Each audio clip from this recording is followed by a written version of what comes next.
Well, we have seen no evidence of Indian information warfare capabilities. We simply don't seem to have a propaganda division. Every country has a propaganda division. For instance, the BBC is the propaganda division of the UK government. The New York Times, the Guardian, the New York Times, the Washington Post, and CNN, etc., are the propaganda arms of the US government. Similarly, the Global Times and various Twitter bots and whatnot are the propaganda arm of the Chinese Communist Party. We don't seem to have that, right? So we see a lot of misinformation coming from the West right now about what's happening in Ukraine.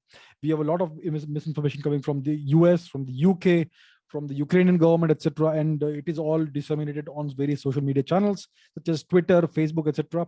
The Chinese have a very strong, significant presence on these social media networks like Twitter, Facebook, and so on. They have all these various global times and whatnot, and tens of thousands of bot accounts that keep on spreading and sowing misinformation. India, for some reason, doesn't seem to be doing that. We have no outlet, no media outlet like the BBC, like the Global Times, that puts forth the Indian perspective. We have a number of media channels in India, news channels. Some are in English, some are in Hindi, etc. But they all put forth the Western perspective.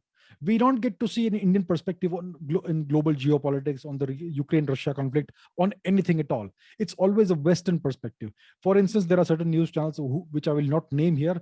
They have the reporters, or they had the reporters until recently, embedded in Ukraine with the Ukrainian government forces. Why can't you have a couple of reporters also embedded on the other side so that we get a balanced perspective? I'm not saying report from this perspective or that perspective.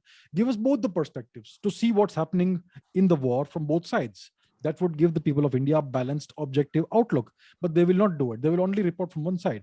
So India is reporting as if we are an appendage of the West. That's what our media is doing. And the government does not seem, at least, I don't know if we have it, but we don't seem to be showing any willingness to disseminate our own view of how the world is and our own worldview to the world. So we don't have a BBC, we don't have a CNN, we don't have a New York Times, we don't have a Washington Post, we don't have a Global Times, we don't have an army of Twitter bot accounts or Wikipedia editors who do all these aggressive edits that show India in a good light. We are perfectly willing to let others decide the narrative, to drive the narrative. It actually appears that even the Pakistanis are more active and more effective on social media than India. So is it deliberate? Are we biding our time and hiding our strength, or are we truly not doing anything? I cannot quite say, but that's where we stand right now. So we don't seem, as of today, to have an effective propaganda strategy, which every country has. So we should also have that, in my opinion. But as of today, we're not showing that.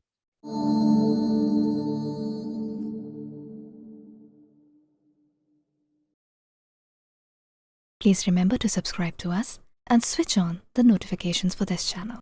For our other social media links, more content, and to support our work, please visit citti.net. Dhanyavad. Namaskar.